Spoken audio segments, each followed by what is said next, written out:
Ang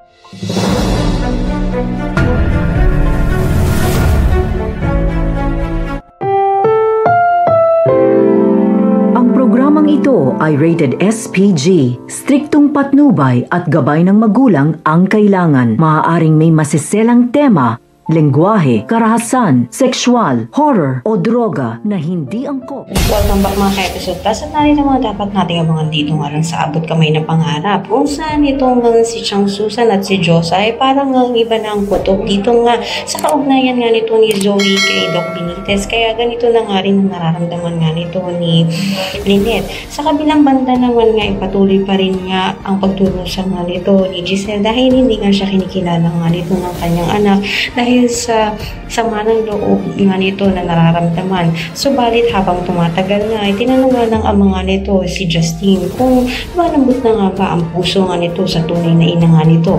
Kaya naman nasabi nga nito ni Justine ay malaking posibilidad na mapatawad niya nga ito. Ngunit kung mahihirapan nga at matatagalan pa siya bago mapatawad.